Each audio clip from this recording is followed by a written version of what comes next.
Hey everyone, happy Sunday. You'll see that I'm outdoors and I just wanted to take a couple minutes and talk to you about walking meditation.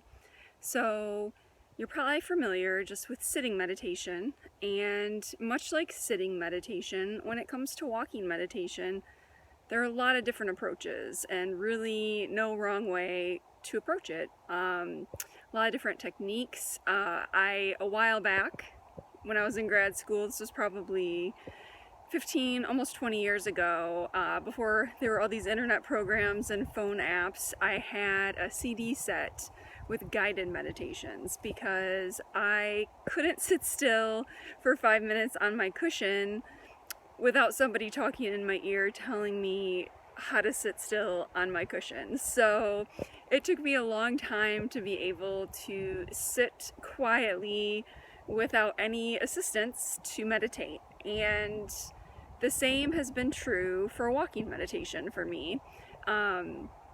Mostly because some of the approaches I've tried really do ask for you to slow down. So one approach is on your in-breath, you take a step. Out-breath, take another step. In, out.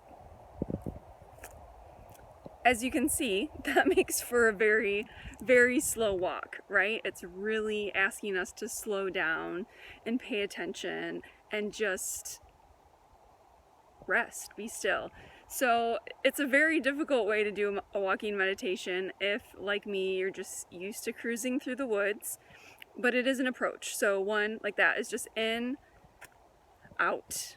You can also have a mantra in mind, and with every step, think of a word in your mantra as you go. Another thing I like to do with mantras is just take a step every time I'm saying one of the words in my mind. And so that allows you to kind of speed up a little bit and to, a little bit more of a normal pace for a walk. But that's another option too, is to have a mantra in mind and then just go ahead and take a step every time you think a word in your mind. You can also do that with your in and out breath as well, and just pay attention to your in and then to your out as you walk. Really, the main idea is just to turn walking into a mind clearing exercise, much the same way you would attempt to do when you sit on a cushion.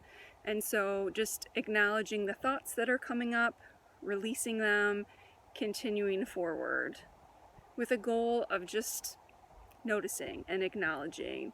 Not necessarily to clear your mind. I don't know that when I've been walking, I feel like that's when so many things come up in my mind, is when I'm walking. And I actually have always loved walking as far as a writing tool, because when I get out into nature and I move my body, invariably at some point, all of those thoughts bubbling up kind of go away and clear some space for me to just think about whatever else my mind wants to ruminate over. And usually after a point, sometimes it takes longer than others, eventually my mind kind of rests, and then I really can just let the ideas come. And I often have ideas for writing projects, or maybe part of a manuscript I've been stuck on. Something will kind of somehow clear, become unstuck, and I will have an idea. So I just wanted to offer this as an option today. I know when people think of meditation, they don't always think of walking and getting outside and still moving, but it's another option, and I'll link to a couple other resources in the lecture today for walking meditation if it's something that you want to try. If there's another form of meditation you like, please share it below. I like to try different forms of meditation, so I'm also open to hearing what works well for you. All right, bye.